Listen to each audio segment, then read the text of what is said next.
that's Seaside. I really like that. Thank you, bro. I've watched it like 3 or 4 times. Oh, really? I just think it's so cool, like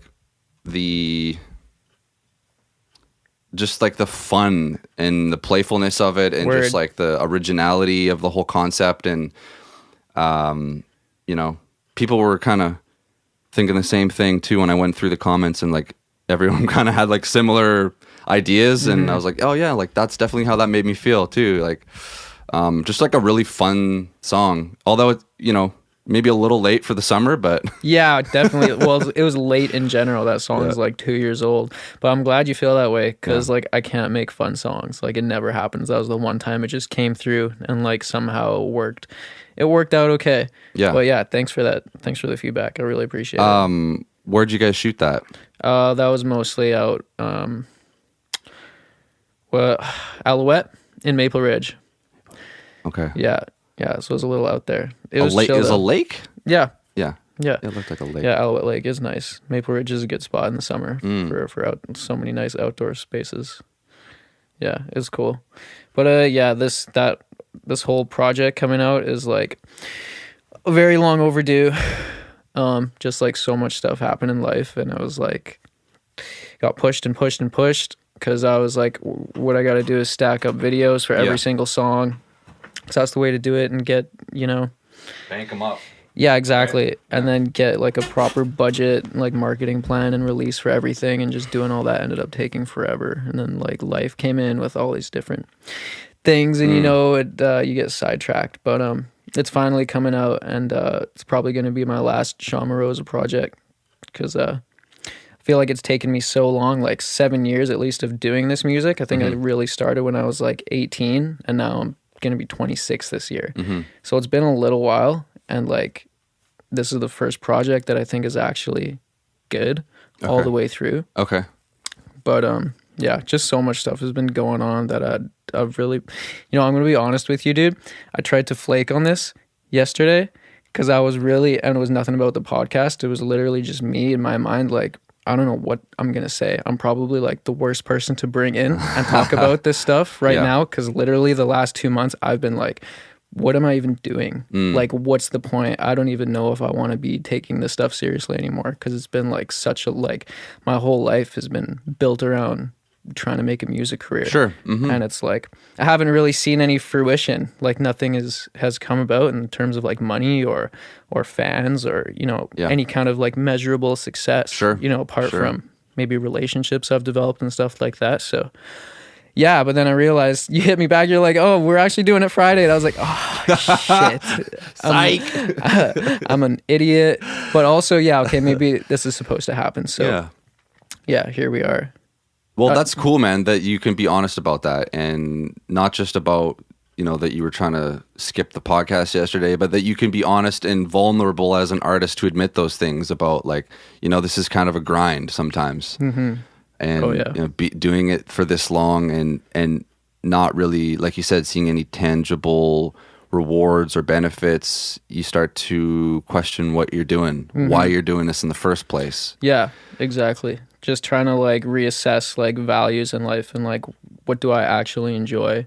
And for whatever reason, it keeps coming around to, okay, I've already been doing it for so long, and I actually do enjoy making music, like just for the sake of it. So at this point, I don't know what else I would be doing. So I keep coming back to like, okay, well, might as well do it and like put some extra effort into it to like try and do it good. So I don't know, that's where we're at. But definitely this is going to be my last project as Shawn Morozza. And then there may be like a rebranding, like whole new kind of entity that comes about that's still like being put together, because I do have some new songs that I'm stoked on. But yeah, I just feel like I'm a completely different person than when I started that whole like moniker and career. Like you can go back and see some pretty bad songs from back in the day, and yeah, I'm just ready to like move on to some better. You've already gone through a rebranding, because when I discovered you when I was working for Hip Hop Canada, you were incredible. Yes. Right? Oh my, and that was even worse. The Mr. Alien project is like the first time I heard you. Oh my God, that's great.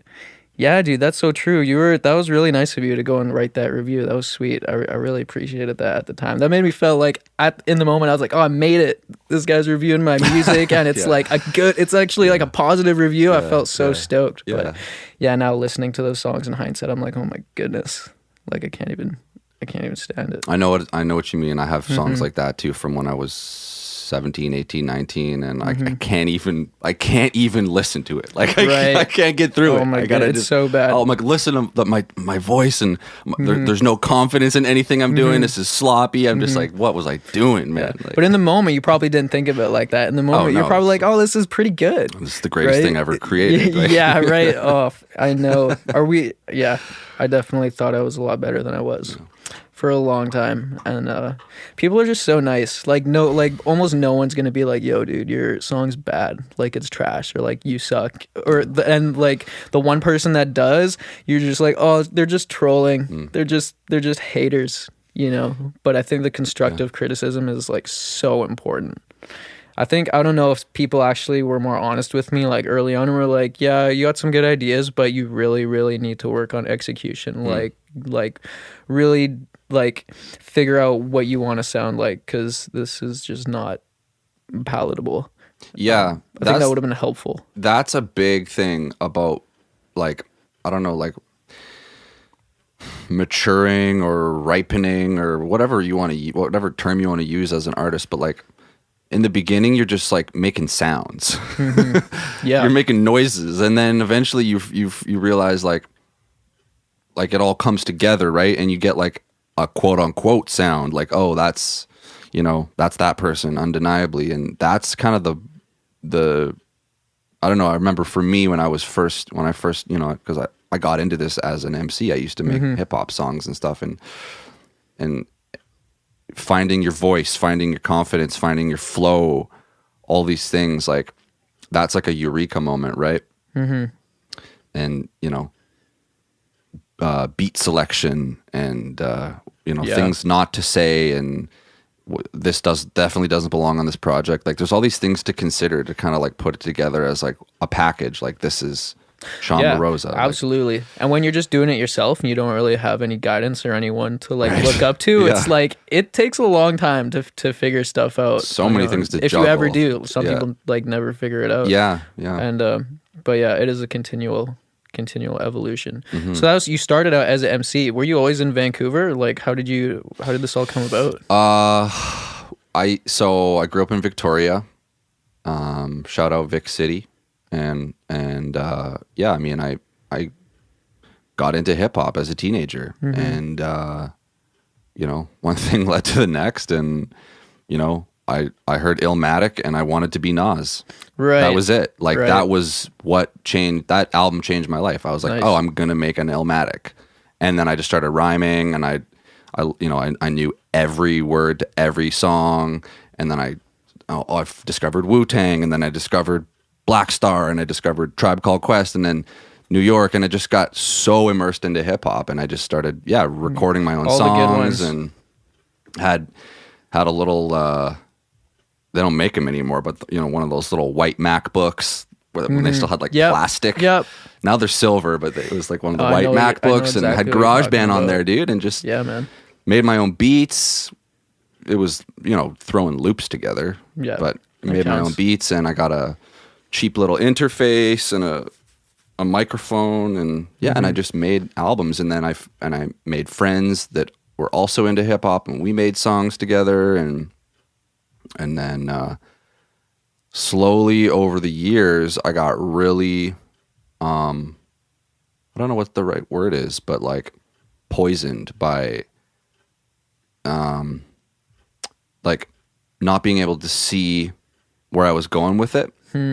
And also seeing people that I thought were horse shit opening up for all the big American artists come into Victoria because they knew how to sell tickets and I didn't. And it was, and I realized when this industry has nothing to do with talent, it's just about how many people kissing ass, selling tickets, putting up posters. I was like, maybe this isn't for me. Yeah, which is completely understandable. Honestly, I think I can relate a little bit. Yeah. Well, how did you come to like write for Hip Hop Canada? When I went to Nimbus and I was in the music business program, they were offering like little internships, and I was like, that sounds cool. Like, I know quite a bit about hip hop, and not only from a fan perspective, but being an artist myself and recording other people. And I just figured I have a lot of angles that I can approach this from. And and I just, in the beginning, it was like, here's how you use HTML coding and right. like copy paste this YouTube link into this. And it was just like basic formatting shit. And then, but I just, one thing I've learned, like in as long as I've been doing this and in this industry, like the things that have worked for me are just saying yes a lot, just fucking working ridiculously hard and saying yes to every opportunity that presents itself, right? And then putting 100% into it. That's so awesome. I I'll do it. Started working with Cassandra Cass Kills, and she mentored me, and then it was cool, man. I did that for a couple years. They sent me to like shows all over. I got to see Mobb Deep. Wow. Live. That's like crazy. Front row. Like when you work for Hip Hop Canada, they put you on the VIP list. Yeah, they get in everywhere. I was on the VIP list every show, dude. Any show I wanted. I saw DJ Premier in like this little upstairs, like it was like 60 people. I was like a few feet away from DJ Premier. Wow. That's legendary. And he just like lit the house on fire. And oh my God, I mean, J. Cole, and I saw tons of people for free, and then got to write reviews about the show, and then they posted it, and I was like, this is kind of cool. That's awesome. So yeah, I just really, it was a culture that I appreciated and that I wanted to contribute to. So it just all felt natural, even though I wasn't making a cent. All the album reviews I did for them, all the show reviews. They give you, it's like an $80 ticket. Go see T-Pain. But we're not paying you to do all the work. No, I don't think there's not a ton of money to be made there, but it's all, everyone who does that it's all passion cool. based. It's like music too. Like, most people aren't making money, but if you love it and you enjoy it, that's the important part. Yeah. That's what it's been for me, is like, I love this, I like, no matter what, when I was making songs back in my bedroom at my parents' place, like, I didn't care. Deep down, I really didn't care, like, how many people heard it. I was like, I'm doing this for me. Like, there's nothing that I know of yet that I can do sober that makes me feel this good. Right, absolutely. Then like writing a verse, recording it, and hearing it back to the beat, and just being like, fuck, this is, I made this. Yeah, totally agree. So isn't that funny though, how we like make our own stuff and then we think our own stuff is so good, but like we listen to other people's stuff and we're like, that's terrible, even though realistically it's probably not that much worse, or maybe better than ours. Maybe in some cases it is a lot better. I don't know. That's funny. Yeah, it's just like it's all about flavors. It's just like, what do you like? It's taste, Right. Styles. Which I think is like the coolest thing nowadays, to see like hip hop coming out with all these different flavors. Because even when I was in like high school, it was kind of, everyone was listening to like Eminem still. Like Canada, we're a little behind on the trends, right? So a couple years behind. Yeah, to say the least.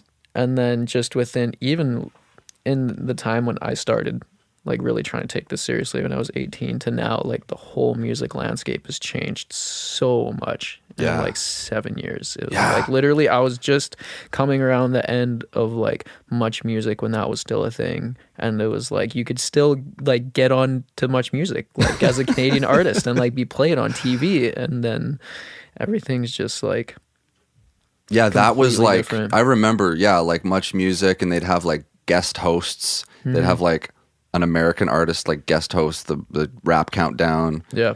And yeah, like these are the days before YouTube. Really, that YouTube changed everything. Yeah. And because you used to be seen, you used to have to be on TV, Yeah. to be on the countdown or to be interviewed or to be, and then Yeah, now the with gatekeepers YouTube, were real.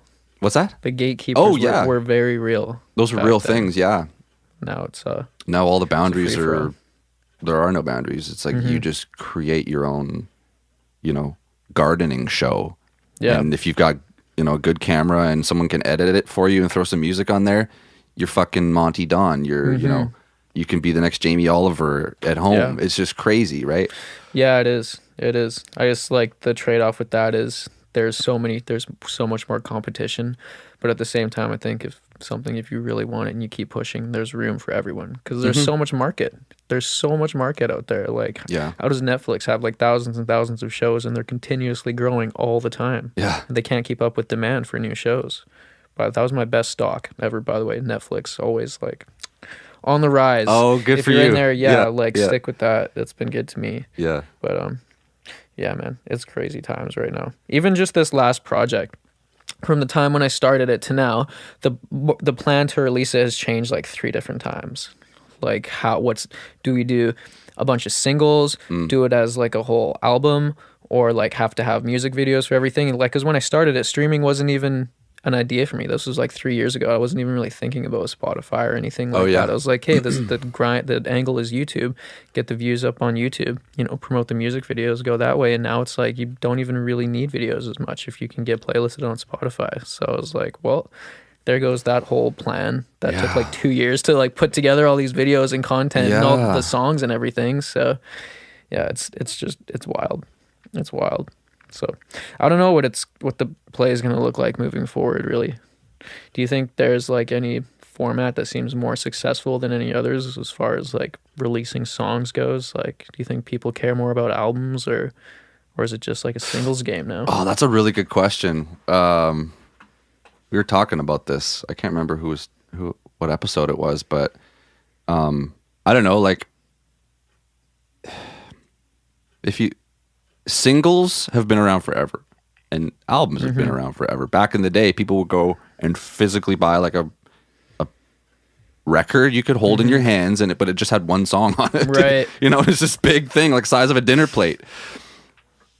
And singles are still great. I mean, I considered doing that for a while just because putting an album together on your own when you're the producer, the engineer, and the lead singer or rapper, and you're doing your artwork, and you're trying to be an agent and promote it. I mean, you just, and you've got a day job. I mean, or, just work really hard on one song and then put all your eggs in that basket, and then you could blow up off one song. Look at, Old Town Road, Yeah, exactly. singles that are just like, they come out of nowhere, and then this person's, that one single, those royalties could carry you for generations, right? Yeah. So I don't know. But I personally grew up loving listening to an album all the way through. Like Only Built for Cuban Links, or, some of the, the great hip hop albums with, where there were skits in between, and you go song 1 all the way to song 17, and you just close your eyes the whole time and you just take on a journey. Yeah, for sure. The first album I could do that all the way through with was Mad Villainy. I'm not familiar with that one. MF Doom and Madlib. Oh, okay. That was like the first hip hop album where I was like, holy, like this is next level stuff. Because before that I didn't really know. I had no clue. Yeah. So that was in high school. I found that out, and I was like, I want to be like MF Doom, which is so hilarious and sad at the same time. But like, yeah, that was a massive, massive inspiration for me. But yeah, lately I don't know. I don't really listen to that many albums all the way through like that anymore. Mostly because a lot of artists don't make them like they used to. It's kind of singles game. Yeah, like I'll be the first to admit that I don't spend a lot of my, like, this is probably going to sound weird, but I don't spend a lot of my spare time listening to music. Same. I pretty much only really listen to it like in the car for the most part. Yeah. Usually, anytime I'm driving, I would say. And sometimes here and there if I'm like looking on YouTube for new stuff once in a while, but yeah, same boat. It's strange that started for me when I really started developing my engineer. You know, and I wasn't hearing a song, I was hearing compression, and I was noticing reverb, and I was like, my brain's just picking it apart, and I just couldn't hear music ever the same way again. But like, you know, like the last time I just like actively was like stopped what I was doing in the middle of my day and like, I'm going to throw a record on. Like, I can't remember the last time I did that, which is crazy. Yeah. But also because I spend, you know, some days like 16 hours a day just like editing vocals and tweaking and mixing someone else's song. So I don't really want to go home after that and listen to more music. So yeah, no, Matt, my roommate and good friend Brev says the same thing. Like, that's why he doesn't really run sessions for people, because it's like when you have to do someone else's stuff as a job, it just kind of sucks like so much of the joy out of your own stuff. You want to go back and try and do that, like, and I totally understand that. Yeah, because for me, it's almost sometimes music does feel like a job. You know, if I was just doing it to be happy and like wasn't taking it seriously, I could make a song like, you know, once, twice a month or something and be like, that's great, you know, but to try and take it to the next level, you have to grind out like way harder than that and like be way more serious with it, at least I think, because you know, for me at least, I still have to make like so many songs to get a good one out of it at this point still. Yeah. I was kind of going to ask you that, like, do you consciously like lock yourself in a room and be like, okay, I'm gonna work until something comes out, or will it be like, I'm feeling inspired today, I'm gonna write a song? Like, where do you get most of your success, do you think? Well, yeah, lately I've been making the best stuff that I've ever made, and like having the best consistency as well. But it just comes from like sitting down and be like, hey, I got free time, I'm gonna like make a song. So sit down and like start going through samples usually, and then just start making a beat. And then if I feel it, like melodies and lyrics kind of just start coming. Yeah. Then, you know, work with it and just, you know, keep going until either sounds like it's not coming together, and then move on to something else, or if it is coming together, just like finish it. And like most of the time, like stuff will get finished at least to a demo level, and then afterwards decide like whether this is going to be worth pushing to like the next level or releasing. But yeah, I think completing stuff for the most part is important, whether it turns out to be good or not. And that's something Brev's like really pushed me and Brandon to do. But Brandon's our other roommate, Brandon Gregorio, in the house. He's like, yeah, you just try and finish everything. And I think that's helped us, or at least me, a lot with getting better consistently and like making more stuff. Because if you just make something and you like finish at 25%, you're like, I'm not feeling it, and then you just give up. Like, that could have actually potentially been a good song. Sure. Because sometimes you don't really see the potential of it until you add a couple more pieces or like switch something out. Yeah. Right. So definitely sticking with something until you finish it has been a huge help for me. There's been a lot of times when I've started a beat and like I might just keep the drums and I throw a different sample or a loop on it, and it just becomes something totally different. And then it's like, and then I'm just like standing up, dancing around in the room, like, it clicked now. When Absolutely. I was working on it for 2 hours and those things weren't gelling, but then, you know, you like you said, just finish it, see it through, because you never know, you could be that close to making something special. Yeah, sometimes just one little element is all you need to like make a song. Like one identifying feature. It could be anything. It could be literally anything. So yeah, just sticking with it and like seeing a project through is huge. What are you using to produce? What kind of, do you have like Logic. a keyboard? Yeah, I'm like super simple. MIDI. I use like the Native Instruments keyboard. Okay. Because I was like, this looks like the easiest thing. Like everything's already pre-mapped, all like the automation you just use on the keyboard and stuff. But it's funny because now I don't even use any of the Native Instruments plugins. So it's like basically just a regular MIDI keyboard at this point. And then I got on the Splice game like earlier this year finally. Yeah. And usually I use that just to like start, just to like get a feel, like a emotion for the song. Yeah, like whatever the sample's gonna be. Some sounds, yeah. And then usually just build the drums around that. Just put whatever. God, sounds are so important. That's something I slept on forever, and I was just like using stock stuff or using like the old native instrument stuff, which was good at the time. But sounds get outdated so fast nowadays. Yeah. So like, definitely keeping up with like, making sure your sounds are modern. At least if that's the kind of music you're trying to produce, is super important. I noticed once I like just got some fresh sounds, it was like everything just went up a whole level real quick, and I was like, oh my god, what have I been doing all this time? Yeah. Just not like Yeah, really just lacking the inspiration. Like, I know what that's like, just listening to the stock like hip hop kit in Logic. I'm like, I've heard that snare 9,000 times at this point. Like, I need something new. yeah definitely. And sometimes that's all it takes. It's just like a banging kick drum, or just like a really sick open hi-hat that's sampled from a real drum kit, and then like that one sound might just be the spark to be well, I can hear the rest of the beat now. Like, that's the thing, you're only really as good as your tools. And I think that was my excuse for the longest time, was like, no, I'm just gonna grind out with like this minimalist stuff and do as good as I can, and that's gonna make me better when I actually get the good sounds. And I think maybe it helped, maybe it didn't, I don't know. The stuff I'm producing now does sound way better, but I don't know, I think maybe if I'd like started like actively like trying to like just get good sounds earlier on, maybe I would have had better stuff earlier. But I don't know, you never know. Hey, it's a learning process, dude. Like, I'm 15 years into making lots of mistakes and not being efficient, so that's what it's all about. Like, yeah, no doubt.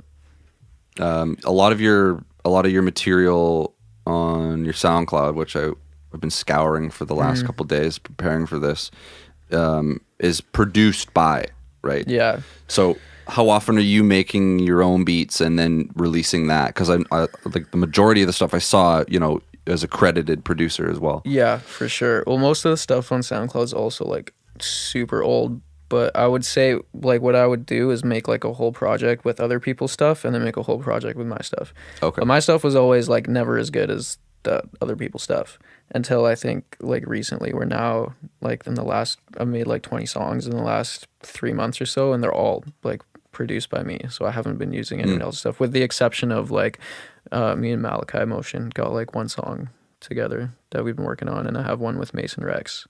But apart from that, like all the songs I've been producing myself now, because I think I'm finally at a level where I can produce something that's listenable and good, Well, it's tough to be, like it's tough to be writing the lyrics and refining your skills as an MC, but then also trying to make dope beats. Like, you're only going to be as good as which one you spend more time on. For sure. And so, like, it makes sense that you would reach out to producers that are, that's what they do. That's what they, you do your thing and I do my thing, and let's put these things together. Absolutely. Yeah, that's super important, especially like when you're not as good at one thing. Just getting the people who are better than you to work with you is that's really important. That's it. Period. Yeah, the people that are better at you than at what you're trying to do, they're out there. Like, so collaborate. Let's do this. Yeah, for sure.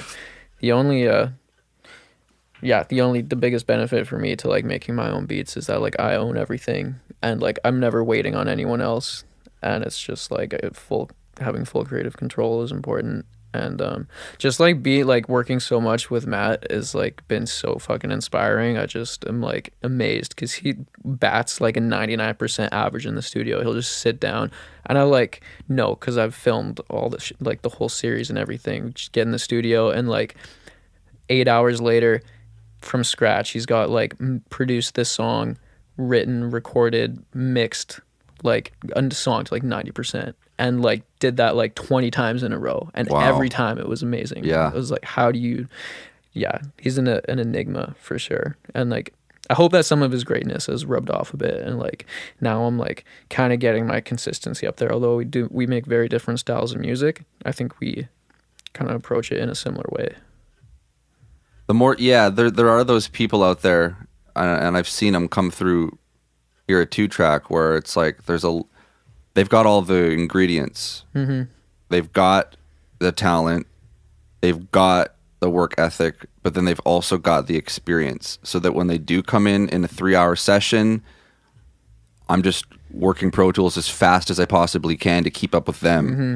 You know, like the first time I worked with Killy was like that. And Right. it was like he was writing the song in the session, and then he'd like record what he'd wrote in his head in like 2 takes, nails it, moves on to the next 8 bars, and then he walks over to me and he's like, move this here, copy this over here, and I'm just like, my fingers are moving. I'm like a pro gamer here, like with my at the keyboard as fast as I can, and I'm just like, wow, like, you know, most people aren't like this. You know, they don't have it nailed like this efficiency and this, you know, just really knowing what they're trying to achieve, I think is a huge part of it. Because a lot of people that are just still coming up or they're really just trying this. Yeah. Like a lot of people come here and this is their first time in front of a mic is in a professional studio, and that kind of baffles me a little bit. Yeah, for sure. Well, like you said, it's learning, right? Like everyone's at different stages. Some people learn faster. Some people are more natural. Like some styles of it are like of rap and R&B are easier than others. And it's a culmination of a lot of things. But yeah, definitely having someone come in. Like, did you ever see Tory Lanez like video? I think he did it like a few months ago. They were like making a song live, and it was like they got the fans to choose the beat. Like they voted a beat, and they're like, okay, load it up.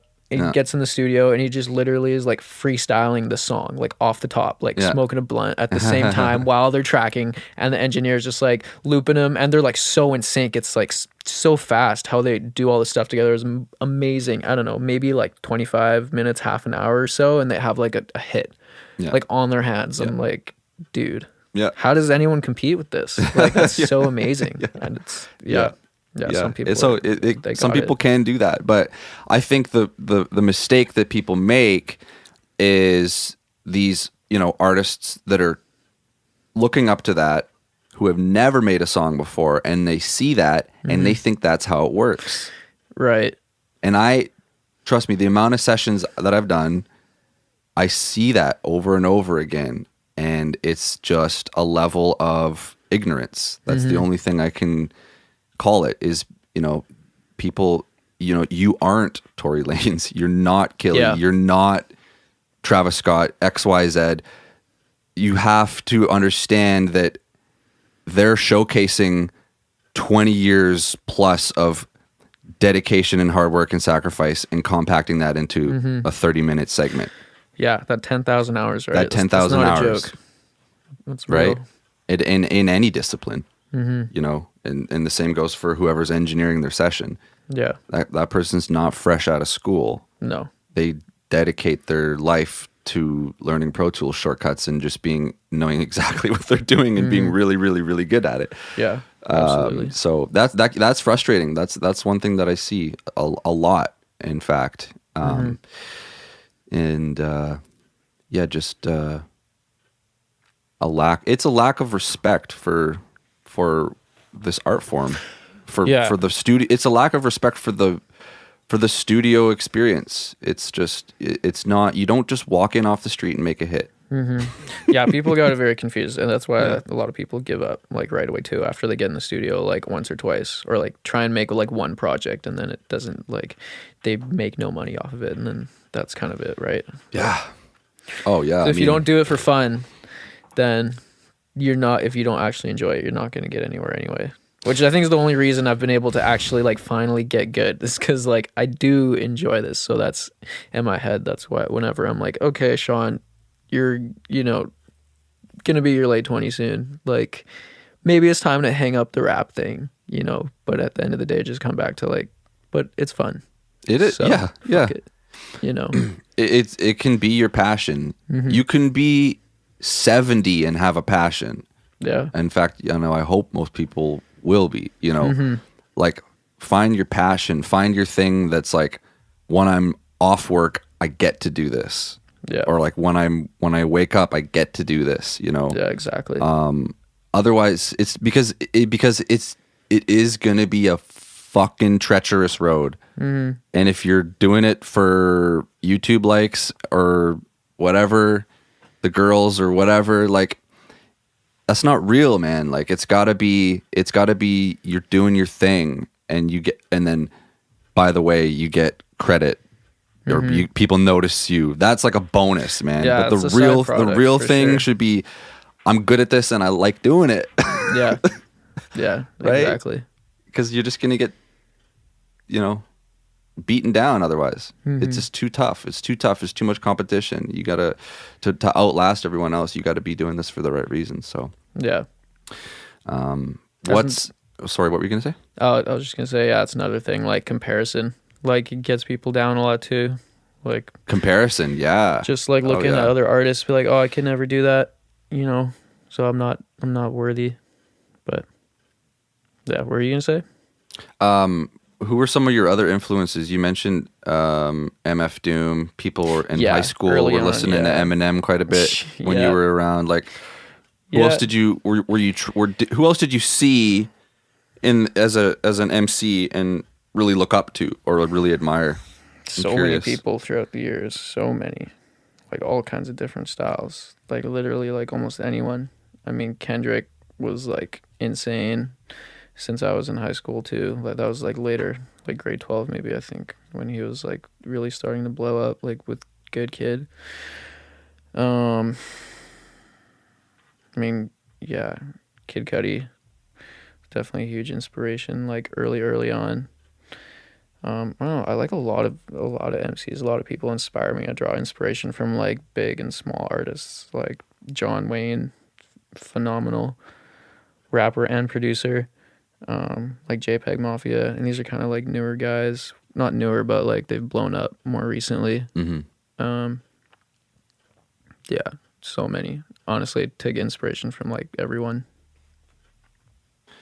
And I saw your home studio setup. I wanted to ask you about that. I'm always curious about equipment that people are using. So the most recent photo that I saw was are you still at that place in Kitsilano, I guess? Yeah. You've got this big living room. I've got it for a year, so I'm not going anywhere till next July. So I'm just curious that, to me, that room looks like it would have a lot of echo. Do you have baffles anywhere or a carpet? We actually have a side room for the mic. There's a separate room, which is done up kind of like this with the exact same, actually, like diffusers on the walls and the ceilings and stuff, and like we got the mic shield going. So we do have a dead room. Is that challenging though for the playback, or do you mix in headphones, or are you mixing on those monitors? I do a bit of both. Yeah, the monitors are cool, but the room is a little bit reverby, but I mean we can get it close enough, between the headphones and the monitors, so it works out. It's all right. I mean, maybe not. I'll play you some mixes after you tell me if they worked out or not. You can let me know. Well, because everything I heard up to this point, like you engineer your own stuff? Yeah.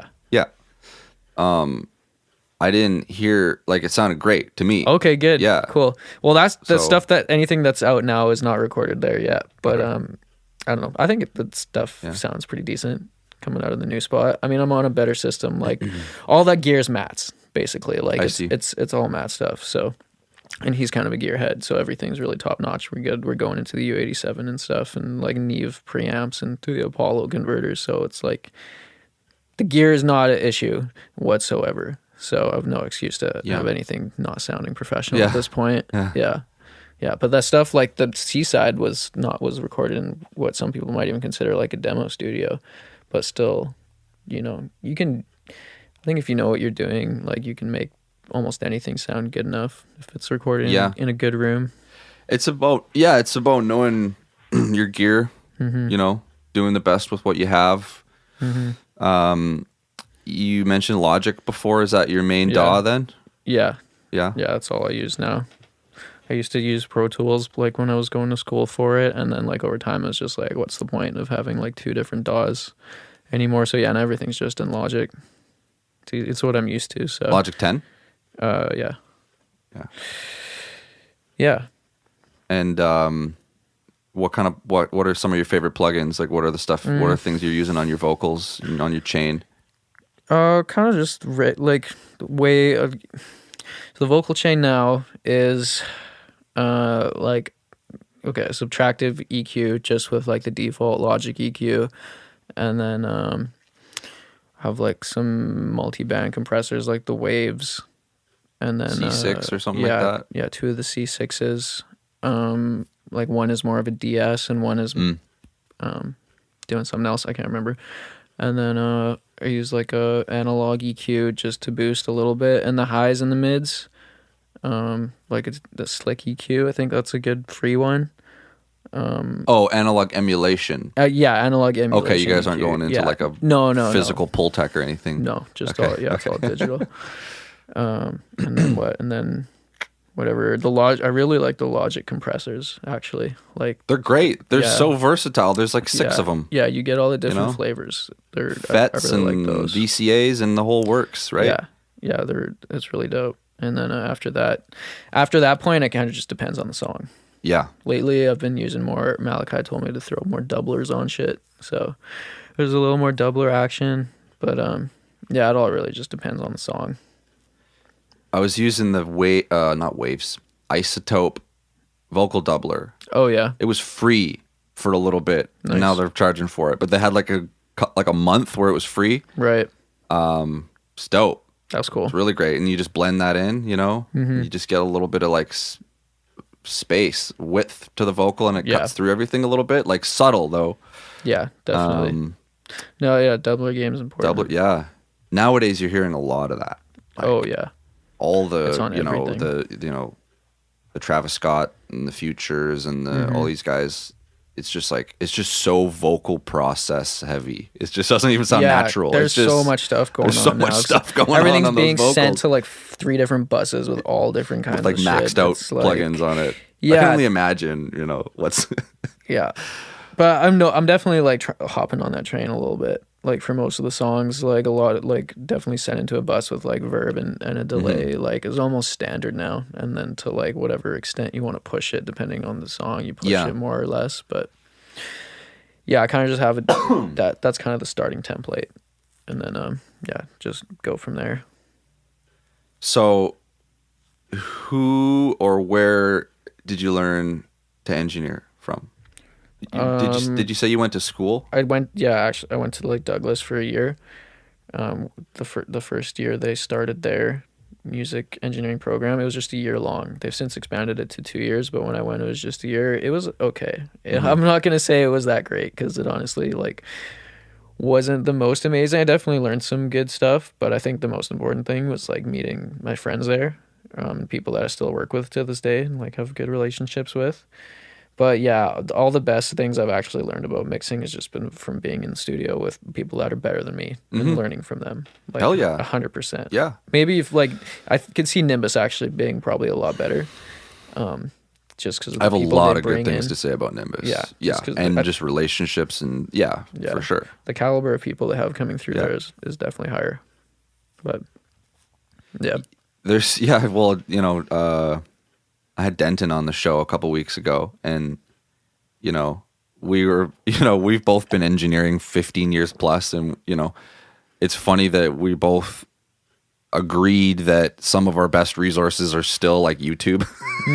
Absolutely. No, YouTube's the best teacher. Like whether these people went to school or not doesn't really matter. Like there's techniques, try them out. What have you got to lose? And a lot of the times, like it's cool shit, that I hadn't thought of.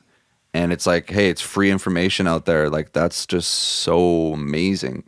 Yeah. You don't have to pay for that. Yeah, absolutely. Some dudes, and it's like, some dude was using all stock Logic plugins, and it was like, the tutorial was like, how to sound like Bryson Tiller. Get that, like, thick, fucking crispy R&B vocal, all with Logic plugins. And it was like, hey bro, like you're kind of a goof, but your info is great and I appreciate it, Right. Yeah, there's no excuses now. The information is free and everywhere, and like all the tools are like either free or super super cheap. Like Logic's the whole thing for like $200 you can get it. It's like, yeah, we're living in a crazy age of free information. So anything you want to put your mind to and do, you can just go find it online. I got to turn you up a little bit. Just notice the Levels are a little low. Oh, we're a little low. Yeah. That's okay. I'll fix it. I'll fix it in the mix. There you go. And then are you guys sending your stuff in to anyone else for the mastering? Or are you just doing it all at home? Or? Yeah, well, I'm probably gonna go see stuntman Craig. I believe that's his name. He'd like been mastering all Matt's stuff for the longest while, and he's got a dope studio. I've met him like once or twice in there. Local guy? Yeah. Stuntman. Oh, cool. Yeah, Greg. It's Greg, not Craig. Yeah, he's actually really dope. He's been Grammy nominated, and he's like pretty affordable. Yeah. That's so. If I look him up online, it's Greg Stuntman, or what is he? Yeah, called? I think you can just look up just the Stuntman. The Stuntman. Or yeah, I can't remember. I could pull up his Instagram. But he's been working with Breviner and doing his stuff. You said for a bit. Yeah, that's how I know of him. Sick.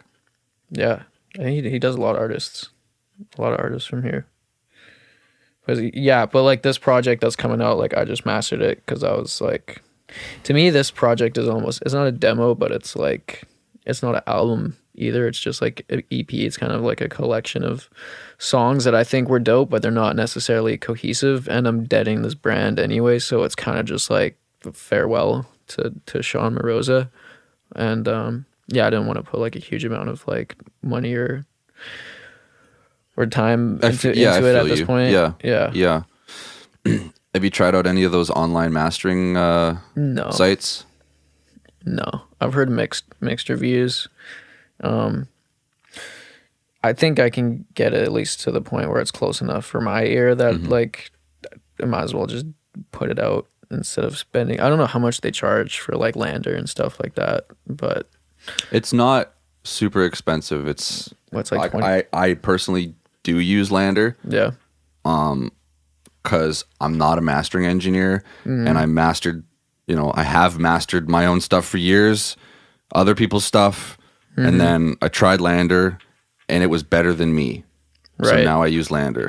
Yeah, okay. Because like we talked about before, if someone can do it better than you, let them do it. Yeah. And it got it louder than me, punchier than me, and not clipping. Right. And I don't know how it did it, and I was like, I'm using Lander now. Well, that's cool. That's good to know. For sure. So that could be a good cheap solution. Yeah. It is. I know it is better in general to get someone else who's not you to master your songs, like as a general rule. That's the big part of it. Yeah. That's a big part of it because it's like I've spent 200 hours on this song. I don't know how to get it any further. So I need another set of ears. I need another perspective. Even like having someone like to bounce off all the way through the song making process can be a huge help. That's like one of the big things I've loved about living in this house with other artists is like someone else can give you an idea and like totally like change your song and like make it a million times better. Just be like, oh, if you just do that or add this or try that, it's just like, wow, okay, thank you. Otherwise I would just be here like with a somewhat mediocre song possibly. So yeah, just having a lot of creatives around to like bounce ideas off is really dope. People that are also like artists. Yeah, like music artists. Like, okay. Well, it's in the house. It's me and Brev and Brandon Gregora as the artists, and then our friend Vanessa, who's more like on the PR, and she does a lot of other dope things. But yeah, mostly helping us with like the PR side of things. But yeah, I don't know. It's been a blessing for sure. It's been really cool, and I think at least me and Brandon have leveled up so much. Matt has yet to like really dive in and like resume the Ikigai series, but yeah, it's gonna be dope. Yeah, being surrounded by like-minded people on the same frequency that are all kind of doing the same stuff, not just like working with them, but you live with them. So that must be really dope. Like always sharing ideas and stuff. Sometimes it's a little much. Everyone's fighting over the studio gear because there's only one studio. Like, no, I want to record. Oh, I want to do a session. Yeah. But like apart from that, there's really nothing to complain about. It's like, yeah, it's pretty nice. Who have you worked with like to do your videos? Do you have like a go-to team or some friends, or has it kind of been different for each project? Recently I have one friend, Chris, who video brand is This Is Art Productions. He's been helping me a lot, like shot quite a few of my videos and like one really dope one that I want to drop like at the end of the month. He like pulled together a whole like 14 person crew somehow, and like I just basically booked the space and paid for like gear rentals and stuff, and everyone worked on the thing for free, and I fed everyone and that. But it was like a decently big, for me at least, it was a pretty big production. And that was in the works for a long time. Like another reason the stuff took a long time to come out is I was just kind of waiting for that one video, and it was like we had to shoot so many different days, so many different locations, and then editing like just been taking a long time. But now that it's finally coming together, it's looking pretty dope, and I'm stoked. Are you involved in the editing process, or do you just leave it in their hands once you're done being behind the camera? Yeah, for this I just left it in their hands. Yeah. A lot of the times I'll like edit the videos usually, because that's my job. I like shoot and edit videos, so it's like I might as well just edit my own video. Because you have a whole iPhone series, so you know a little bit about editing and stuff. You got some skills. Even when I was doing those, like that was like no editing required really. Yeah. But since then, like I like picked up the camera, and like originally I bought a camera just to shoot my own videos because I couldn't afford to pay people to keep doing it, and I just like learned more and more, and eventually like people started paying me to do video stuff, and somehow like turned that into a full-time job. Not just all I do now is shoot videos, and then no way. Yeah. Oh, I didn't realize that. Yeah. I work for this dude who's a pretty wild guy who owns like at least 5 different companies that I know of, probably more. And we go on adventures, and I just film him. We're basically trying to build up his brand at this point. And we went to Italy, and have you ever heard of a breatharian? No.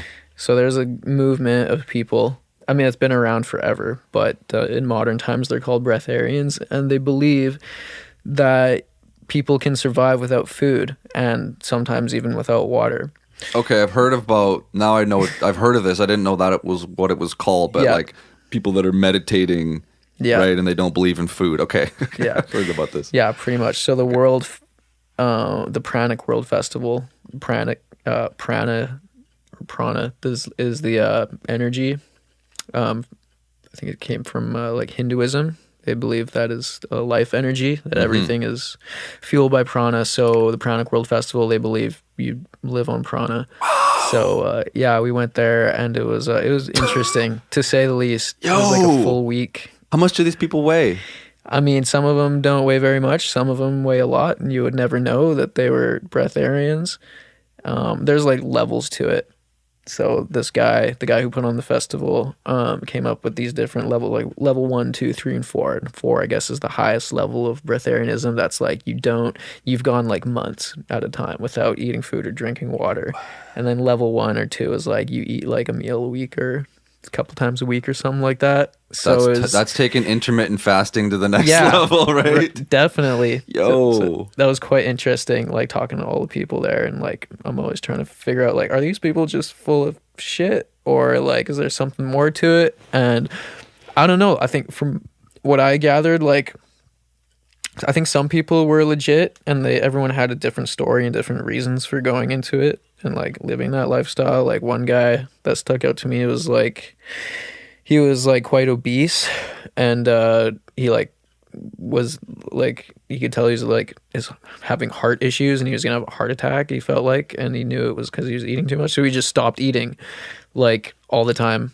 And or no, what he did, he like ate food like 3 days a week, and then slowly like went to not eating any food, and apparently he just doesn't eat food now, and he says he doesn't have to drink water either. So, and he's a shaman as well, so it's quite the guy. And there's different people like that with different stories, but I guess you'd have to like ease into that a little bit, because I can't imagine you could just go from being, overweight, eating too much, to cold turkey the next day, fasting forever. Yeah, like no, that's quite the shock. Too much of a shock on your system, right? For sure. Yeah, it is a process. Well, and the guy I went with, he did the process for that week that we were there. So no food and no water for like 7 days, and I was documenting him the whole time, and it got pretty like by the 7th day he was like, okay, I like need to drink some water or I'm gonna probably pass out and die, because it was like 7 days, you know. Yo. But just the fact that he could do that was pretty amazing to me, because if you Google it, like you can only go without water for like 2 or 3 days. And you die. That's what I thought. Right. That's what you hear. No, but yeah, there's more.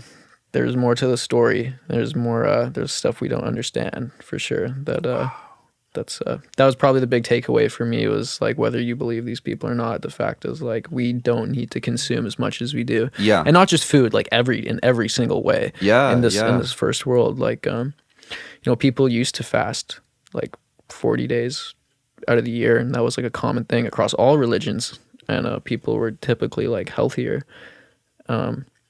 People say intermittent fasting is really good for you, and I think if you do it properly, it really is.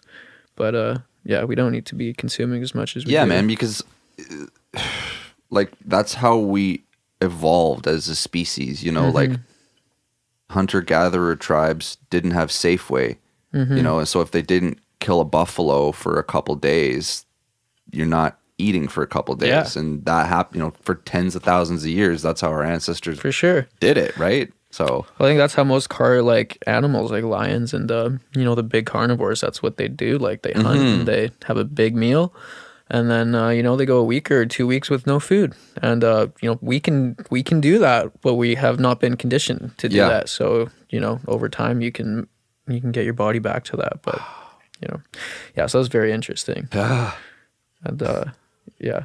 Breatharians. So wild. I found this job off Craigslist. Yeah. Well, they found me. Yeah. At first I thought it was just a regular, I was going to shoot some videos for their company, like they're making an app. And I was like, okay, this is pretty normal. And then they're like, okay, so in 3 days you're going to go to Italy and shoot this breatharian thing. I'm like, what? I don't even have a passport. I like picked up the passport on the way to the airport. I had to like get it expedited to even be able to go on this trip. Holy. And the whole time I was like, is this even going to happen? This is not going to happen. I'm not going to make it there. I'm not going to make it to Italy. And this is all just going to blow up and nothing's going to come out of it. And then, but yeah, it came about at a very like perfect time, because like the beginning of this year, like lots of stuff in my life changed. Like I like got out of a 5-6 year relationship, and had like moved out and was like in between places. I was like staying at my mom's, just like very temporarily. Like they were pushing me to move out, and I'm like, oh shit, like I'm trying to find this house, and I was like, the only thing I can afford to do is take on a lease of a house and then sublet rooms out to people to offset the cost, because like it's so expensive to rent here. And that was like not happening. No one was giving me a chance with that. And then Brev was like, yo, we can get a house with Brandon and such and such. And, somehow we found, Matt actually ended up finding this spot where we're at now, and it was super dope. But I was still stressing out, because I was like, fuck, this is, a lot of rent I got to focus on and all these bills and stuff. And I was like painting, like kind of like almost full time, and so I would drive out to like Langley in the morning and like paint for whatever 6-8 hours, and then go back home, and then like have to go downtown to like shoot some kind of video or some like whatever low budget stuff. And that was like my life for a few months, and that was like really draining. I was like, I don't know how much I can keep this up, and like my whole life is going to be work just to pay rent and bills like for the foreseeable future. But then this job came along, and it was like, all right, and just like worked out very, very well. It was lucky. So that was the first gig with this company, was the trip to Italy. Yeah. Yeah. Yeah. Welcome to our team. It set the bar pretty high. Yeah. They're all good people, but very out there, but in a good way. So you were allowed to eat though. Yeah, there was food at the festival. It was all raw vegan, which is still a bit of a stretch for me. Yeah. I had to dip out like 3 days in, go into town and get a pizza, because I like got sick. Like I developed a cold or something from like that huge diet change. My body was like, "Whoa, what are you doing?" Yeah, only eating the keto flu you roots. probably had, right? Maybe. Yeah. I haven't heard of that, but that's probably right. I was spending like 30-40 euros a day on just like juice. And I was hungry all the time, but I think it was good. Probably cleansed my body of some toxins. It might have been good something. For you. So I think overall it was good. But yeah, it was it was interesting. That's so ironic that you're in like the food capital of the earth. I know. And you can't, and you're at a I you're at a know. breatharian festival. Dude, that's just everyone that's says too that. ironic, dude. I know. I'm just like, thank God I got like a couple days to just go and like experience the culture and like get some pizza, get some gelato. Yeah, man. We went and saw the Coliseum. It's funny, like the morning we were supposed to leave for the airport, like last minute, we're just like, oh, let's check out the Coliseum. Okay, go in. We had to like leave the tour halfway through because I was like, dude, our plane's gonna leave in like an hour, and we're like not even close to the airport at all. He's like, oh, okay. So we're like racing like through traffic to like get to the airport, and we get there with like 5 minutes left to the plane, and that was like how we arrived as well. Yeah, exactly. But that's just how they roll at this company. It's insane. It was the same when we left. We got to the airport with like 10 minutes to go. And I was just like, oh my goodness, what have I got myself into? But so far it's been good. And right now I'm editing a Everest trip that the guy did like years and years ago. He has all this footage, so I've been going through all that and cutting that together, and that's pretty heavy too. Like people dying and stuff on the mountain, like. Are you allowed to talk about the, like, is it people exploring Everest? Like, what aspect of Everest is it? Well, like, I'm not going to blow up the guy's spot, but basically he did Everest. He got like terminal cancer, and for whatever reason, he was like, this is something I want to do. I want to summit Everest. And okay, like a bucket list thing, like to kind of. I don't know if it was a bucket list thing or more like it wasn't like a bucket list thing because he was like determined to heal himself, and so he'd been like on this for like, I don't know, a couple years, like quest, or probably less than a year because he wasn't given that long. He like paid MDs and researchers and a bunch of people to try and find this cure, and like he gained a bunch of knowledge and decided like, yeah, maybe Everest summit would help. And actually I guess it did because his cancer was cured like shortly after that, which is wild. He has a whole book about it and stuff. What? So he thought that the summiting Everest was gonna cure him? Yeah, or that it would help or something in some way. But I guess it must have, because he's still around. And it was just a crazy experience. Unreal. Yeah, so this is so you're putting together all the footage from that right now. Yeah, as we speak.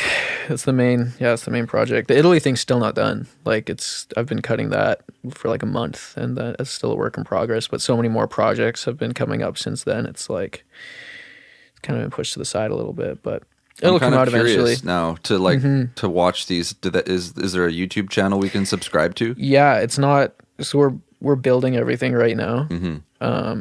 I don't know. Honestly, I can't tell you when it'll be up and running, but I'll definitely let you know. Yeah. There's gonna be some interesting stuff. I gotta check that out for sure. Yeah. That's another reason why I was like, I'm like, do I still have energy to do this? I'm in a whole new world now with this company and this guy doing these crazy things, and then I have to come back home and be like, oh yeah, and I got to do a music career now, like total like 180 switch, like, and then that's a whole nother job on the side. But it's coming together. It's coming together. We're just So you don't paint anymore. You don't. Is that your job now? Like that pays your bills doing the video stuff. Yeah. Amazing. Yeah, it's all right. Like I have another creative outlet. Though, like because thank you, bro. Like you're doing something creative. You're to make your way in the world. Which is that's a good way to look at it. I'm such a downer sometimes. I'm like, oh, but I'm not doing music. I'm just like doing this other thing that I like doing, but I don't like doing as much. But realistically, no, you're not washing dishes or fucking flipping burgers or fries or like that's great. Yeah, I have to be thankful for sure. And it came out of left field, yeah, complete left field. And it's like, so maybe that cliche thing, like maybe it happened for a reason. Maybe it was in your destiny and the cards for you. But so many wild synchronicities, right? In this last like little while. Oh my goodness. How much time do we have? Because I feel like we've been going on for a bit. I don't want to keep you up, but now like we're like getting into stuff. Like I want to tell a story that I haven't said publicly yet, but it's like been a big thing in my life. Well, move that mic up into your grill, bro. There you go. Okay, well, there's no time limit on this. the last year, my girlfriend got pregnant, and we didn't expect that, and it was totally out of nowhere, and we ended up doing an open adoption because we're just in no position to do this. There's so many factors, but basically, yeah, that's what we decided on and ended up doing. And so we went through an agency and got to choose through like, I don't know, dozens and dozens of applicants, read tons of profiles of like all these people's lives to like, you know, make this huge decision. And we ended up settling on this couple. And it turned out that these people lived across the street from my mom, like literally across the street. And this is not information that we could get like before for privacy reasons. So that was an insane, crazy synchronicity that happened. And then like since then, like things have just been like the whole Italy trip and like moving into this house and just like so much strange things. I've been on a weird ride for the last year. But yeah, I don't know, man. Things are like on paper, everything's like should be good and golden, but like up here, I'm like I'm pointing to my brain right now. It's man, everything's like up and down and all over the place all the time. But I know how that feels a little bit to be stuck in your head, because sometimes I have to pinch myself and when I'm in this room here and realize that Studio B is everything I ever wanted 10 years ago. Right. But then in my head, I still have all these other problems I'm creating for myself. Yep. I wasn't as busy this week as I wanted to be, or you always find something pissing me off or whatever. But isn't that just too bad? We always find something to finding complain these about. problems. Yeah. But then if I stop and I'm like, yo, I used to have like a pair of headphones and a MacBook, and now we've got 2-track, this beautiful room and all this an gear. amazing space and an amazing space. Location. And it's like I daydreamed about this and I'm here now, but I'm not here, like up in my head I'm not here. Yeah, I'm physically here, but I haven't I'm not in the moment. It hasn't all like sunk in yet. And I guess like you're saying, with all of these things that are happening so quickly, it's like realizing that a lot of them are really positive. Right? Definitely. It's a challenge to like stay grounded and stay present. I've been trying to like meditate because that's something this new company is really big on, something I've never really done before. But it actually really helps when I actually, make the time to do it properly. It's a really good feeling. Just like being grounded and like trying to be present in the moment is so key, and just like really be able to take a step back and appreciate what's going on, and take it a day at a time. Yeah, to actually practice gratitude is like a conscious thing that you need to be in the moment. Yeah. And I think there's like some sort of universal secret behind gratitude. I really do. Meditation really helps with that, and I used to do it a lot more. Now I don't.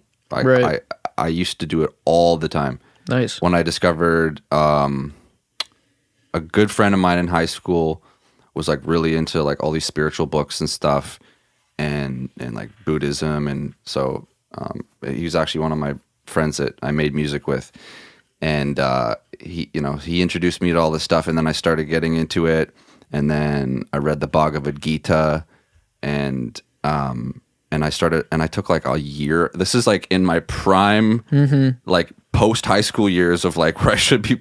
I'm at 19 now. I can go to the liquor store, but I was like, I took a year off almost, and like drinking tea and just meditating and stuff all the time. That's amazing, dude. To the point where I got so comfortable with it that I thought I was levitating a few times, which was amazing. Like I felt weightless. That is amazing. But I weaned off of it again for years, and I just did it less and less and less. But then when I would do it, I felt that the effects of like one good meditation session, I could feel it for a couple days. Right. Like the clarity, the control of my ego, and just like I was saying before, like the gratitude, just like being in the moment. How long would you do it for typically? Like if you were going to do it now, what would be an ideal length?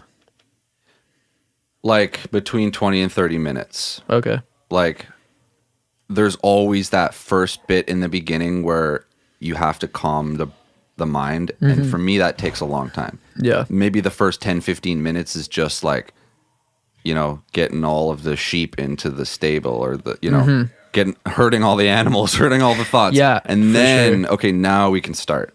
Now I'm following my breath and it's cool. And then follow that sensation for, you know, until my legs cramp too much or something. Right. Would you do like a guided one or just like straight up, just raw? No, I didn't do any of the guided ones. I read books that talked about it but you know, there's no one way to do anything in the world. I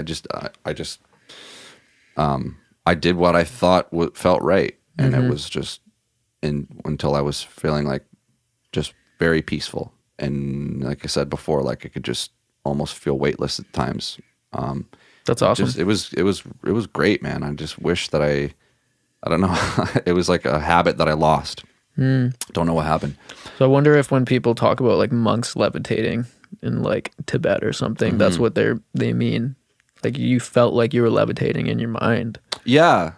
It like, I don't know what, you know, so there's like celestial traveling and all these things. Like it wasn't that, but it was like where, you know, like I literally, you know, you literally feel like I'm so at peace right now that maybe there isn't even a floor below me. Right. However you want to describe it. And it's amazing to be able to get to that point without substances. Yeah. You can just like, we have the power right now to just like feel pure bliss. But you got to practice to be able to get to that space, which is amazing. Like that you can get to that point and imagine feeling that way every day. Yeah. That'd be great. That'd be kind of cool. Oh man. More meditating. Yeah. That's the plan. More meditating. So it's good for you. Yeah. Yeah, no doubt. Who have you been listening to lately? To pivot real quick here. Like,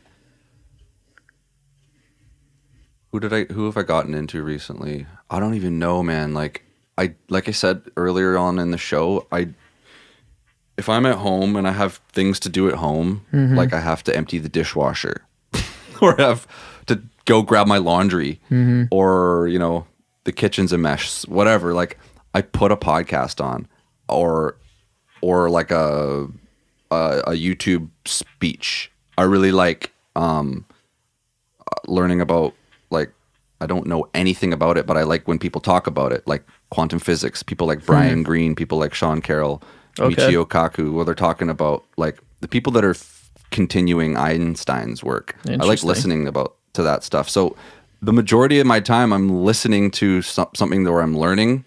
Right. Or Joe Rogan has a lot of really great guests. He has those guests where it's just like 3 hours of him bullshitting with some comedian friend, and you're just like, okay, this is cool, but or he'll get like someone on the show who's like, oh, this is a expert, and I can like, this is interesting. I'm learning about coyotes breeding or something. Right. So, but I don't know. Like as far as music, dude, like I don't have a favorite artist right now. Okay. I have a lot of favorite artists that I record here at 2-Track. Right. A lot of up and coming people that I think are really talented, and I'm so privileged to be able to be working with. But like, fuck. I mean, since Apple Music came out, I did make a conscious effort of going and like doing a little bit of homework on like older classic albums. Right. Like I grew up listening to hip hop, so I don't know anything about the Rolling Stones. Right. But I can go download all of their albums and listen to them. So I started listening to some Rolling Stones recently. That was cool. Who else? Some Whitney Houston's, you know, some of those albums from the 80s, stuff like that. Like it's more like engineer producer homework than let me listen to a song right now. I just don't know how to listen to songs anymore for fun. Okay. No, I get that. If it wasn't for like driving around in the car, I'd probably never listen to music at this point. That's awesome. I'm kind of in the same boat. Like I don't watch Netflix or anything really. Like barely consume any media. If I'm watching something on YouTube, it's like I'm learning something, whatever it is, either about music or the industry or even something random. I used to watch so much more like political stuff, political videos, like 2 years ago, especially. Like basically when Trump was starting to come around, I was like really diving into all the political stuff. Like why is this happening? Yeah. Why do people think this way? How did this phenomena come about? Right. And that was like a big rabbit hole that's like endless. And yeah, very, very interesting. But nowadays I just don't have the energy for it. I feel like it's just I'm so focused on trying to do my stuff that I don't want to I don't have time to watch like an hour-long video about, conservative versus like liberal stuff. And although it is funny to watch like the reaction videos sometimes, or like people getting triggered, but to actually deep dive into the stuff, like I can't do it anymore. Maybe it comes in phases or something. But I don't know anything about politics. I'm just like, you're not missing out. I have like not even an adolescent, like a child's level understanding of politics. It's embarrassing. Like, right. I don't put any time or effort into understanding it or following it. Yeah. I probably should, because I'm a contributing member of society and I do vote, but it's like, I mean, democracy is kind of a good thing. It is, yeah. It is an important thing. But that said, like even after watching all this stuff, I still have yet to actually vote because no one's ever done it for me. I'm never like, oh, this is someone I can really get behind who's not gonna like lie about everything and totally fuck us over. So I think that's tough. It's like, it just feels like choosing the lesser torture, or you're gonna get tortured. Yeah. Which way do you want to get tortured? Which poison do you want? Which evil do you want? Like it's kind of for sure. Yeah, I don't know. Have you ever voted? Oh yeah. Okay. I mean, since I've been, what is legal voting age? 18. I voted every year since I've been. Oh really? Oh, good job. And I'm 30 now, so that's awesome. 12 times, or not 12 times. Every time there's an election. So right. I've been legal voting age for 12 years. So I do. I feel like it's important. And I will go and do like a certain level of research before I fill in those boxes, but I'm not like consumed by it 365 days a year. For sure. That's good. Yeah. But like you said, I'm probably there's enough problems. There's enough problems to be worrying about, like Justin Trudeau and dressed up as in blackface, like however many years ago. Like that doesn't need to make the news. Like probably not. That's not relevant. That's funny. I don't know. There's just so much. That's all politics is now, is just surface level, like back and forth and just smear campaigns, and that's all it's come down to almost. Like people don't get voted in off ideas almost anymore. It's crazy. It's like both. Well, we're in this like time of cancel culture or whatever they call it, where everybody's outraged and trying to get people to lose their jobs. Yep. And then with when you apply that to like the politicians, it's just like whichever one outlasts the other is who we end up voting for, because they're both trying to destroy each other. And it's not about who's presenting more original ideas. They're just putting out campaigns about like, look at all this fucked up shit the conservatives did. Oh, Justin Trudeau's immature and not prepared. And it's just like, stop talking about what they're doing wrong. Tell me about what you're going to do that's right. Yeah. Where are your ideas? How are you going to contribute? So it's just like people fucking bashing each other back and forth. That's all it is all the time. Absolutely. People trying to get Trump fired. It's just, it never ends. Like, that'd be funny. I don't think he's actually going to get impeached, but I mean, they've been talking about that for so long. I was kind of watching this documentary called The Great Hack, just like skimming through it, and apparently like for the 2016 campaign, the Trump's camp put out 5.6 million ads on Facebook versus Hillary Clinton with 66,000. And I thought that was very interesting, because that just means they got in front of so many more people that maybe that was probably the difference maker at the end of the day. Really? Fuck ton of people on Facebook. Yeah. all day. Yeah, and Facebook's an older demographic too. Like it's Totally it's the people who would be voting. Yeah. and doing that kind of thing. Yeah, it's what so. our parents use. They're not on. I mean, they are on Instagram, but you're for sure. Yeah. It's a lot more of the older generation. And that's where all the Facebook, long diatribes and like politically like motivated people go to vent and everything. Yeah. It's all Facebook. Yeah. No one's doing that on Instagram or Twitter. Maybe Twitter, but now Twitter bans conservatives, so you can't even do it on Twitter anymore. Really, it's very, very biased. But yeah, I don't know. It's a weird world out there. It is a weird world. So we just got to focus on being creative. Yeah. Be creative and build something for ourselves and our families and lay a foundation. That's all we can do. Yeah, be creative and, be passionate. Mm-hmm. I talk about that all the time, but I care about being passionate. Like, I want to be passionate. I want other people to be passionate. I want to, like, I don't want to just like go through the day. Mm-hmm. Like, get excited. Yeah. Get excited about something that gets you fired up. Yeah, definitely. And you need that. You need that. Absolutely. When it can be anything. But like find that and then share it with people. That's how, that's why we have museums now and books and things. This is because people got really fired up about something and then shared it, and then that's how we contribute to the world. That's society. That's like culture. Yeah. So that's what's important to me. That's what I'm trying to, cultivate. Trying to do this podcast. Trying to get people to talk about their passion, and something that matters. Yeah. Tell their stories, and then get us all talking about each other, man. Because I think that Vancouver has so much potential, and I just want to see. I want to see it do well. Yeah, definitely. This is my new home. This is where I've built my life, and everything I have is here. People keep trying to invite me back to Victoria. Vancouver's too expensive. I mean, Victoria's not much less expensive, but honestly. Not really. I like it here. Yeah. It is fucking expensive, but that's why I don't know how many jobs I have. Both my wife and I work multiple jobs, it's right. like, but we're happy, and I get to come here. This is the dream. This is Disneyland, man. Look dream. at this. It's Disneyland with microphones in here. Yeah. So it's amazing. No, it's admirable you doing this podcast and bringing people together. It's awesome. We need more of that, and less. We're like, there's lots of cliques. It's very cliquey in the city, and it's hard for people sometimes to like get together and appreciate each other. But yeah, a platform like this is perfect. That's even the other studios.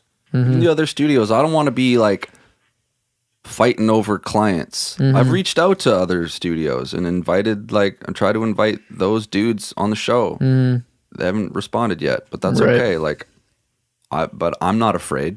I'm not afraid to hit them up. I'm not afraid to, we should know about each other. We should all be talking. We should all be one big network, man. Yeah. Like, I watched an amazing documentary recently. I'm not finished it, but it's called The History of Hip Hop, I think. And it's hosted by Shad, that dude from, Shad the rapper. Yeah, the Canadian of course. Dude. That's cool. And they start from like day one, Cool Herc, Africa Bambaataa, right? The roots of hip hop in Harlem and the Bronx, and it's just like that all came together as like a movement and as a community, and everybody knew each other. Everybody was sharing ideas. When he first had those ideas, he had followers, and no one was keeping any secrets. Is the point I'm trying to make? I think. Right. Hip hop came this documentary is amazing because he interviews like everybody that was ever involved. So like he got an interview with everybody, dude. It's deep. And they tell their stories, and it's just like this is just such an amazing thing. This whole thing, it wasn't about me. It wasn't about me. It was about like, let's all create something and share. It was so fascinating when they talked about when they got to the episode about Illmatic, and they almost dedicated like a half episode to Illmatic and about all the producers at the time that all teamed up and made beats for Nas for this album. And it would be the equivalent of like, you know, name the top 5 beat makers today, but they weren't in competition with each other. And they were talking about how like, yeah, Large Professor was teaching Pete Rock's sampling techniques and Q-Tip was there, and it was just like, this is so great. Like these guys, they're all still who they are. They all still get to be amazing at what they do, and we can all love them, but we can be fans of all of them, and they can all share the knowledge that they have with each other. And it was just so inspiring to see that, man. It was just like, it was just, everyone was just sharing and giving and for the bigger cause because they wanted to make dope music and contribute to this culture, this movement called hip hop. And it was just really eye-opening to see that. It's awesome. Yeah, they had a shared vision and a common goal. Exactly. Yeah, a shared vision and a common goal. I think one person who gets people together like that nowadays would be like Kanye. It's probably the only person I can think of on that level. He does do a lot, yeah, like bringing lots of talent together and signing lots of talent, and yeah. Yeah, he's got talent for days.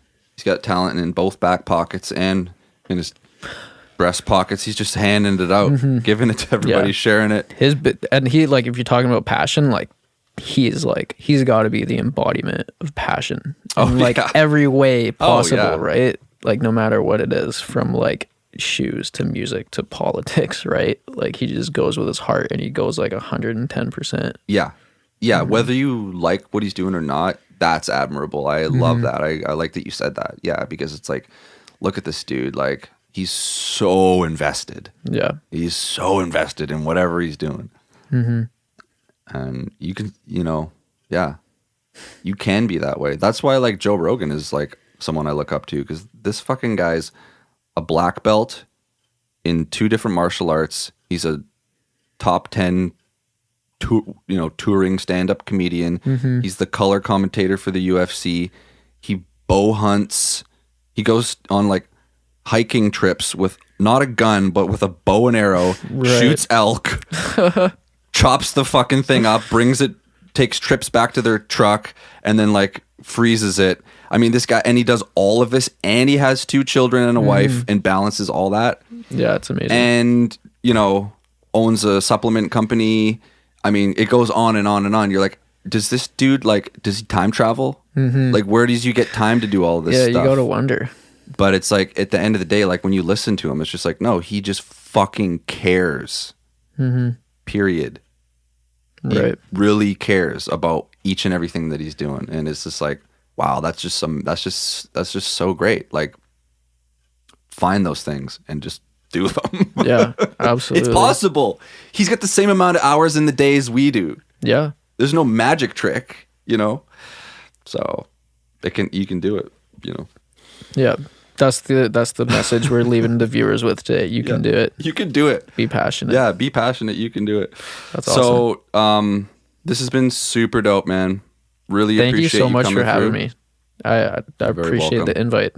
It was a nice surprise. 100%. Because like I said, man, I've known about you for years, and like I said, Hip Hop Canada, you've been on my radar, and it's so great to finally meet you in person and get to chat and get to meet the real Shawn. So, where can people check you out online if they want to get a little taste? We're about to do a whole rebrand, so I can't even. Okay, right now it's at S Morozza, just at like S Morozza, SMOROZZA on wherever. But it's it's not going to be for long. So whether the rebranding is happening or not, like you've got a ton of really great visually stimulating videos, so people can go check those out, and I want them to. It's just Shawn Morozza, right, on YouTube. Yeah, that's it. That's it. And let me know when that happens. We'll get you back on, and we'll share whatever you're doing. The new material. Any final words? Just thank you. Thank you. Thank you, And man. thank you, everyone listening. You're contributing to the culture. Gratitude. Yeah. That's going to be my word of the day today. That's the theme. Cool, man. This is again, this has just been such a huge treat. Really fun. That flew by. That was amazing. Yeah, it did. We covered a lot of really, really great things. We went kind of all over the place there. Yeah. That's kind of like my brain though, in general. Mine too. My brain at night, especially. Yeah. Shut the fuck up. I'm trying to sleep. Oh my God. Yeah, I know. Cool. All right, everybody. Thank you so much for listening. Hope you're having a great week, and we'll talk to you soon. Peace.